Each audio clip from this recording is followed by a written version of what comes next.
देव और सीमा का ध्यान प्रवेश द्वार पर गया, जहां से श्रेष्ठ, नित्या और श्रेष्ठ के माता पिता भीतर आ रहे थे।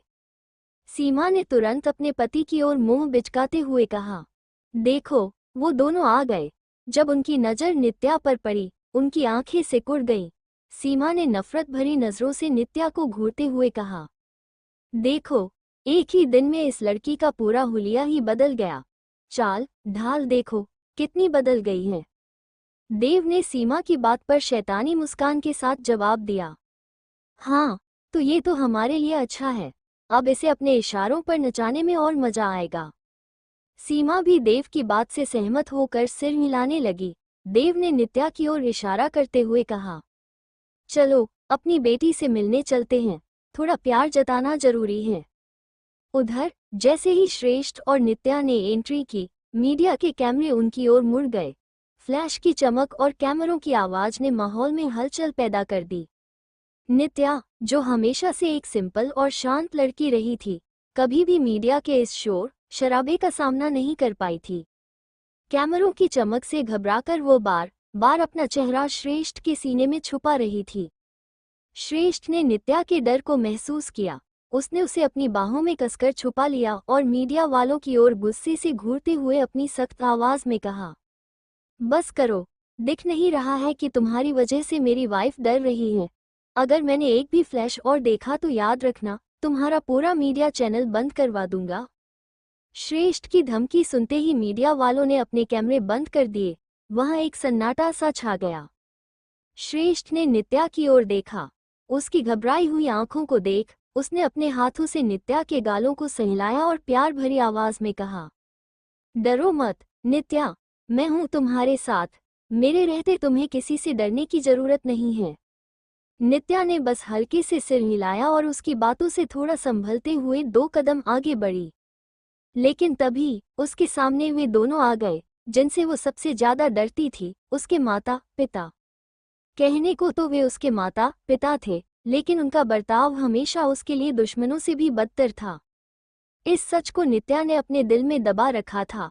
आज तक किसी को भी ये नहीं पता चला था कि वो दोनों उससे किस हद तक बुरा व्यवहार कर चुके थे। उन दोनों को देखकर नित्या की सांस जैसे गले में अटक गई। डर से उसने श्रेष्ठ का हाथ और भी कसकर पकड़ लिया। सीमा ने तुरंत अपनी झूठी ओवर एक्टिंग शुरू कर दी। उसने जबरदस्ती नित्या को गले लगाते हुए अपनी मीठी मगर नकली आवाज में कहा, अरे मेरी बच्ची, कैसी है तू? कल से तेरी मम्मी पापा को तेरी कितनी याद आ रही थी, तुझे हमारी याद नहीं आई? नित्या उनके झूठे प्यार और ओछी हरकतों को अच्छी तरह जानती थी। सीमा के झूठे आलिंगन में उसे घुटन होने लगी। वो जानती थी कि उसके माता पिता अपने मतलब के लिए किसी भी हद तक जा सकते हैं। नित्या ने अपने जीवन में वो अंधेरा भी देखा था जो शायद किसी भी बच्चे को नहीं देखना चाहिए।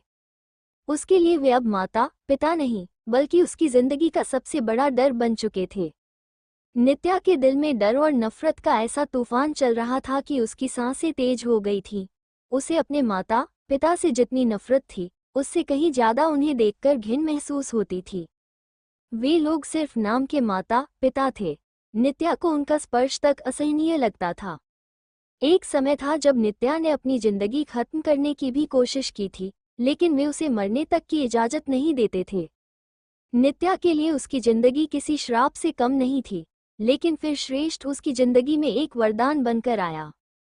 उसके प्यार और साथ ने नित्या को पहली बार जीने की उम्मीद दी थी, लेकिन आज उसे ऐसा लग रहा था कि उसके माता पिता उसे यहाँ भी चैन से जीने नहीं देंगे। नित्या का दिल इतनी तेज धड़क रहा था कि वो मुश्किल से खुद को संभाल पा रही थी।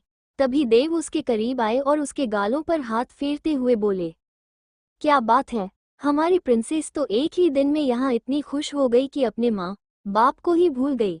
लेकिन कोई बात नहीं बेटा, हम इतनी आसानी से तुम्हें हमें भूलने नहीं देंगे। उनके छूने से नित्या को ऐसा महसूस हुआ जैसे किसी ने उसके ऊपर गंदगी डाल दी हो। उसकी पूरी बॉडी तनाव और घबराहट के मारे अकड़ गई थी। देव और सीमा उसकी हालत देख रहे थे और मन ही मन अपनी जीत पर खुश हो रहे थे। वही श्रेष्ठ नित्या की बदलती हालत को गौर से देख रहा था। उसके माथे पर पसीने की बूंदें साफ नजर आ रही थीं। नित्या की कोशिश थी कि किसी तरह खुद को संभाले, क्योंकि यह सिर्फ उसकी इज्जत का सवाल नहीं था, बल्कि अग्निवंशी परिवार की प्रतिष्ठा का भी। अपने भीतर उमड़ते डर को काबू करने की कोशिश करते हुए नित्या ने लंबी लंबी सांसें ली और खुद को समझाने लगी, नहीं नित्या, तुम यहाँ पैनिक नहीं कर सकती। इतने सारे लोगों के सामने अगर कुछ हुआ तो बात सीधे अग्निवंशी खानदान पर आएगी। तुम्हें खुद को कंट्रोल करना होगा। हालांकि नित्या खुद को शांत करने की पूरी कोशिश कर रही थी, लेकिन श्रेष्ठ की नज़रें लगातार उस पर थीं। उसने नित्या के चेहरे पर बदलते भाव देखे और फौरन उसे अपनी बाहों में भर लिया। नित्या ने बिना किसी की परवाह किए अपना चेहरा श्रेष्ठ के सीने में छिपा लिया। श्रेष्ठ ने उसके माथे को चूमते हुए चिंता भरी आवाज में पूछा, बेबी, तुम ठीक हो ना? तुम्हें इतना पसीना क्यों आ रहा है? अगर तबीयत ठीक नहीं है तो मैं अभी ये पार्टी कैंसिल करवा दूंगा। मेरे लिए तुमसे ज्यादा कुछ भी जरूरी नहीं है। श्रेष्ठ की बात सुनकर नित्या की आंखें चौड़ी हो गईं। उसने तुरंत चारों ओर देखा। सभी गेस्ट की निगाहें अब उन्हीं दोनों पर थीं। नित्या ने तुरंत अपना सिर ना में हिलाते हुए कहा, नहीं श्रेष्ठ, मैं ठीक हूँ, आप चिंता मत करिए। दरअसल मैंने पहले कभी इतने सारे लोगों को एक साथ नहीं देखा, इसलिए थोड़ा घबरा गई थी। नित्या की आवाज धीमी और कांप रही थी, लेकिन वो अपनी घबराहट को छिपाने की पूरी कोशिश कर रही थी। श्रेष्ठ ने उसकी बात पर यकीन नहीं किया, लेकिन उसने उसे और ज्यादा परेशान न करने का फैसला किया। उसने धीरे से कहा, ठीक है, लेकिन अगर तुम कुछ भी असहज महसूस करो तो मुझे बताना, मैं तुम्हारे लिए हर किसी से लड़ सकता हूँ। नित्या ने हल्का सा मुस्कान देने की कोशिश की, लेकिन उसकी आंखों में छिपा डर स्पष्ट था। उसने मन ही मन कहा, हे भगवान, प्लीज मुझे इस पल को संभालने की ताकत देना। श्रेष्ठ की बात सुनकर नित्या का चेहरा थोड़ा हल्का सा मुस्काया, लेकिन उसकी आंखों में अब भी हल्की नमी झलक रही थी। श्रेष्ठ ने नित्या की पीठ सहलाते हुए फिर कहा, शुगर, घबराओ मत, तुम्हें ये सब चीजें धीरे धीरे समझ में आएंगी। और याद रखो, तुम अब सिर्फ नित्या नहीं हो, तुम मिसेज नित्या श्रेष्ठ अग्निवंशी हो। तुम्हें ऐसी कई पार्टियों में मेरे साथ जाना होगा और मैं हर बार तुम्हारे साथ रहूंगा। नित्या ने अपना हाथ और कसके पकड़ लिया और अपनी घबराई हुई आवाज में बोली, श्रेष्ठ, प्लीज मेरा हाथ मत छोड़ना, मुझे डर लग रहा है। श्रेष्ठ ने नित्या की आंखों में झांकते हुए बड़े ही प्यार से कहा, जब तक मैं तुम्हारे साथ हूँ तुम्हें डरने की जरूरत नहीं। और जहाँ तक हाथ छोड़ने की बात है, ये ख्याल भी भूल जाओ, मैंने तुम्हारा हाथ थामा है तो ये अब कभी नहीं छूटेगा, चाहे कुछ भी हो जाए। श्रेष्ठ की बात सुनकर नित्या बस उसे देखती रह गई। उसकी आंखें श्रेष्ठ की आंखों से जैसे बंध गई थीं। श्रेष्ठ ने अपनी बात आगे बढ़ाते हुए कहा, मैंने तुम्हारा हाथ इसलिए नहीं थामा कि इसे छोड़ दूं। ये हाथ अब मेरी जिम्मेदारी है और श्रेष्ठ अग्निवंशी अपनी जिम्मेदारियों और वादे कभी नहीं तोड़ता। श्रेष्ठ की इन बातों ने नित्या के दिल को छू लिया। उसकी आंखों में आंसू आ गए, जो धीरे धीरे उसकी गालों पर बहने लगे। श्रेष्ठ ने फौरन उसके आंसू अपने हाथों से पोंछे और वेटर को आवाज दी। वेटर ट्रे लेकर उनके पास पहुंचा, जिसमें पानी और सॉफ्ट ड्रिंक्स थे। श्रेष्ठ ने ट्रे से पानी का गिलास उठाया और नित्या के कांपते हुए होठों के पास लाकर कहा, ये लो, थोड़ा पानी पियो, तुम्हें अच्छा लगेगा, शायद गर्मी की वजह से तुम्हें पसीना आ रहा है। नित्या ने धीरे धीरे 2 घूंट पानी पिया। उसका पूरा ध्यान अब भी श्रेष्ठ पर ही था। जब उसने गिलास नीचे रखा तो श्रेष्ठ ने पूछा, बस इतना ही? नित्या ने सिर हिलाकर कहा, हाँ, हो गया। श्रेष्ठ ने बचा हुआ पानी खुद पी लिया। ये देखकर नित्या चौंक गई और बोली, अरे, आपने ये क्या किया श्रेष्ठ? ये पानी तो मेरा जूठा था और आपने मेरा जूठा पानी पी लिया। श्रेष्ठ ने हल्की मुस्कान के साथ गिलास वापस ट्रे पर रखा और वेटर को जाने का इशारा किया। जैसे ही वेटर वहां से गया, श्रेष्ठ ने नित्या को उसकी कमर से पकड़ा और अपने करीब खींचते हुए बोला, तुम अब मेरी जिंदगी की पार्टनर हो। जहां मैं अपनी पूरी जिंदगी तुम्हारे साथ शेयर कर रहा हूं, वहां ये पानी क्या चीज है? श्रेष्ठ की बात सुनकर नित्या के चेहरे पर हल्की लाली और एक प्यारी सी मुस्कान आ गई। उसने अपनी घबराहट को भुलाते हुए श्रेष्ठ की बाहों में खुद को और सुकून से समेट लिया। श्रेष्ठ ने मुस्कुराते हुए नित्या की ओर देखा और शरारत से बोला, वैसे भी जूठा खाने पीने से प्यार बढ़ता है, शुगर, और मैं चाहता हूँ कि हमारा प्यार हर एक सेकंड के साथ और भी गहरा होता जाए। नित्या ने हल्की मुस्कान के साथ श्रेष्ठ की आंखों में झांका और प्यार भरी आवाज में बोली, मैं सच में बहुत लकी हूँ श्रेष्ठ, थैंक यू फॉर एवरीथिंग। श्रेष्ठ ने बस सिर हिलाया और दोनों अपनी रिसेप्शन पार्टी में बिजी हो गए, जहां मेहमान उन्हें बधाइयां दे रहे थे। नित्या के चेहरे पर खुशी की चमक थी, लेकिन उसके मन में अब भी हल्का सा डर था। पर श्रेष्ठ उसके साथ था और इसी वजह से उसे थोड़ी राहत महसूस हो रही थी। दूसरी तरफ नित्या के माता पिता की आंखों में कुछ और ही जल रहा था। वे दोनों अपनी बेटी को इतना खुश देखकर अंदर ही अंदर तिलमिला रहे थे। उनकी आंखों में ईर्ष्या और गुस्से की आग जल रही थी। देवजी ने अपनी पत्नी सीमा की ओर देखा और ठंडी मगर नफरत से भरी आवाज में बोले, लगता है हमारी बेटी अपने पति के साथ बहुत खुश है और हमें उसकी ये खुशी देखी नहीं जा रही। हमें इसे खत्म करना होगा, इसे छीनना होगा। दोनों अपनी साजिश में इतने मशगूल थे कि उन्हें इस बात का अंदाजा भी नहीं था कि किसी ने उनकी पूरी बात सुन ली है। तभी एक तेज और आत्मविश्वास से भरी आवाज उनके कानों में पड़ी, बिल्कुल सही कहा आपने अंकल। देवजी और सीमा जी का खून जैसे जम सा गया। उनकी आंखें डर से फैल गईं और दिल जोर जोर से धड़कने लगा। दोनों ने घबराकर पीछे पलटकर देखा और वहां खड़ी थी तारिका। तारिका की नजरों में एक अजीब सी चमक थी। उसकी आंखें किसी चील की तरह तेज थीं, जो अपने शिकार को देख चुकी हो। देवजी के हलक से घुटी घुटी आवाज निकली, तुम यहाँ। तारिका ने हल्की मुस्कान के साथ उनकी ओर देखा और सर्द लहजे में बोली, डरिए मत अंकल, मैं तो आपकी भलाई चाहती हूँ। और हाँ, मैं किसी को नहीं बताऊंगी कि आप अपनी ही बेटी की जिंदगी बर्बाद करना चाहते हैं। अब देवजी और सीमा जी की धड़कनें और तेज हो गईं। उनके दिल की धड़कनें इतनी तेज हो चुकी थी कि लगा किसी भी पल उनके सीने से बाहर आ जाएंगी। लेकिन अब सवाल ये था, क्या तारिका सच में उनकी मदद करने वाली थी या वो कोई बड़ा खेल खेलने वाली थी? तारिका ने चारों तरफ नजर दौड़ाई। चारों ओर मेहमानों की चहल पहल थी। हंसी, ठिठोली और बातचीत की गूंजें माहौल में घुली हुई थीं, लेकिन उसकी नजरें सिर्फ दो लोगों पर टिकी थीं। उसने एक ठंडी मुस्कान के साथ उन दोनों की तरफ देखा और संयमित आवाज में बोली, यहाँ बहुत भीड़ है, बेहतर होगा कि आप दोनों मेरे साथ अंदर चलें। इतना कहकर वह भीतर की ओर बढ़ी।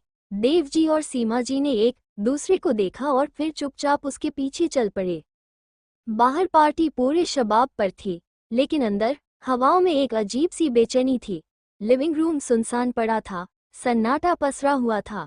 तारिका आगे बढ़ी और कमरे के बीचों बीच रखे आलीशान सोफे पर किसी रानी की तरह बैठ गई। उसके चेहरे पर एक अजीब सा आत्मविश्वास था, एक ऐसा घमंड जो वहां के माहौल को और रहस्यमयी बना रहा था। उसने अपनी नजदीकी सीट की ओर इशारा किया, बैठिए। देवजी और सीमा जी थोड़ी हिचकिचाहट के साथ बैठ गए। उन्हें अंदाजा नहीं था कि तारिका उन्हें यहाँ क्यों लाई है। तभी तारिका ने एक हल्की मुस्कान के साथ पूछा, वैसे आप लोग अपनी ही बेटी से इतनी नफरत कैसे कर सकते हैं? फिर उसने एक पल रुककर जोड़ा, डोंट गेट मी रॉन्ग, लेकिन ये सुनकर थोड़ा यकीन करना मुश्किल लगता है। उसके शब्दों ने जैसे कमरे की हवा को ठंडा कर दिया। देवजी और सीमा जी ने पहले एक दूसरे को देखा, फिर तारिका की आंखों में झांकने लगे। देवजी ने संदेह भरी नजरों से उसे घूरते हुए कहा, अगर हम तुम्हें सच बता भी दें, तो हमें क्या गारंटी है कि ये बात सिर्फ तुम्हारे तक ही रहेगी? क्या तुम ये सब श्रेष्ठ या नित्या को नहीं बताओगी? तारिका की आंखें हल्की सिकुड़ गईं। उसका दिमाग तेजी से चलने लगा। उसे किसी भी हालत में नित्या का सच चाहिए था, और ये दोनों उसकी योजना में मोहरे की तरह काम आने वाले थे। उसे मालूम था कि ये दोनों नित्या से हद से ज्यादा नफरत करते हैं, और अब उसकी खुद की नफरत भी हदें पार कर चुकी थी। नित्या को हर हाल में उसकी राह से हटना था। श्रेष्ठ से अपना बदला लेने का ये सबसे सही मौका था। तारिका ने ना जाने कितने सालों से श्रेष्ठ के माता पिता के दिल में अपनी जगह बनाने की कोशिश की थी। उसे श्रेष्ठ को पूरी तरह अपने वश में करना था ताकि वो अपने हर मकसद को पूरा कर सके। लेकिन श्रेष्ठ ने एक झटके में उसके सारे सपनों को चकनाचूर कर दिया। उसने अनएक्सपेक्टेड फैसला लिया और नित्या से शादी कर ली। ये बात तारिका के लिए असहनीय थी। वो इसे किसी भी कीमत पर बर्दाश्त नहीं कर सकती थी। उसने अपने अंदर उबलते गुस्से को काबू में किया। एक लंबी सांस ली और फिर एक रहस्यमयी आवाज में बोली, पहली बात तो ये कि मैं खुद नित्या से नफरत करती हूँ, क्योंकि उसने मुझसे मेरा श्रेष्ठ छीन लिया। और दूसरी बात, वो थोड़ा झुकी और फुसफुसाकर बोली, दुश्मन का दुश्मन दोस्त होता है, हम मिलकर उस लड़की को पूरी तरह बर्बाद कर सकते हैं। तारिका के इन शब्दों ने जैसे कमरे का तापमान बढ़ा दिया था। सीमा जी की आंखों में एक नई चमक आई। उसने झुककर पूछा, मतलब तुम भी उससे अपना बदला लेने के लिए किसी भी हद तक जा सकती हो? तारिका के चेहरे पर एक शातिर मुस्कान खेल उठी। उसने सिर थोड़ा झुका लिया। उसकी आंखों में जुनून झलकने लगा था। अब ये खेल और भी दिलचस्प होने वाला था। तारिका की आंखों में एक खतरनाक चमक थी। देव जी और सीमा जी की बातों ने उसके अंदर की आग को और भड़का दिया था। अब वो दोनों अपनी सांसें थामे, कान लगाए उसकी अगली बात सुनने के लिए तैयार थे, क्योंकि अगर तारिका उनके साथ हो जाती तो उन्हें एक बहुत बड़ा सहारा मिल जाता। सीमा जी की बात सुनकर तारिका हल्की मुस्कान के साथ बोली, आप मेरी हदें नहीं जानती आंटी। मैं श्रेष्ठ को पाने के लिए उस लड़की की जान तक ले सकती हूँ, लेकिन इतनी आसानी से नहीं। उसने मेरी बेइज्जती की है और मैं उसे तड़पा कर अपना बदला लूंगी। उसके लफ्ज जैसे कमरे की दीवारों से टकराकर गूंज उठे। अब देव जी और सीमा जी के चेहरों पर भी वही शैतानी हंसी थी। उनकी आंखों में एक अलग ही चमक थी, जैसे उन्हें अपनी तलाश पूरी होती नजर आ रही हो। तारिका के चेहरे के हाव भाव इतने घृणा से भरे थे कि कोई भी अंदाजा लगा सकता था कि वह नित्या से कितनी नफरत करती है। तभी अचानक उसके दिमाग में एक ख्याल आया। उसने अपनी भूरी आंखों को घुमाया और उन दोनों की तरफ देखा। फिर हल्की आवाज में कहा, बदला लेने की बात तो हम बाद में करेंगे, पहले मुझे ये बताइए कि आप दोनों अपनी ही बेटी से इतनी नफरत क्यों करते हैं? जैसे ही ये शब्द हवा में तैरकर उन दोनों के कानों तक पहुंचे, वे जोर जोर से हंसने लगे। तारिका चौंक गई। उसके चेहरे पर हल्की शिकन उभर आई। मैंने ऐसा क्या पूछ लिया जो ये दोनों इस तरह से हंस रहे हैं? उसने खुद से सोचा। उसके माथे पर बल पड़ गए।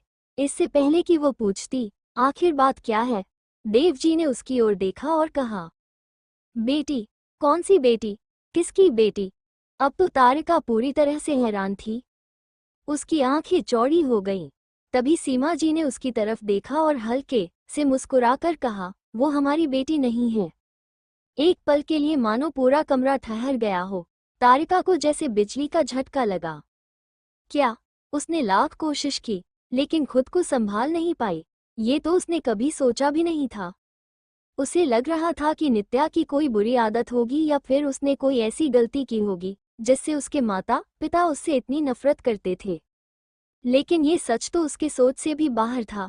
उसका दिमाग सुन्न हो गया। पर उसे अभी भी यकीन नहीं हो रहा था। शायद मैंने कुछ गलत सुना हो। उसने खुद को संभाला और एक बार फिर पूछा, व्हाट? नित्या आपकी बेटी नहीं है? उसका आप दोनों से कोई भी ब्लड कनेक्शन नहीं है? अब की बार उसकी आवाज में हल्का कंपन था। देव जी और सीमा जी को उसकी यह हालत देखकर और भी मजा आने लगा। वे फिर से हंसने लगे। तभी देव जी थोड़ा आगे झुके और धीमे मगर गहरे शब्दों में बोले, ब्लड कनेक्शन तो बहुत दूर की बात है तारिका, उसका हमारे साथ दूर दूर तक कोई रिश्ता नहीं है। कमरे में सन्नाटा पसर गया। तारिका ने धीरे धीरे उनकी आंखों में झांका, फिर अपनी आंखें हल्की से कोड़ते हुए पूछा, तो फिर उसके असली माता पिता कौन हैं? और क्या उसे इस बारे में पता है? अब कहानी एक नए मोड़ पर आ चुकी थी।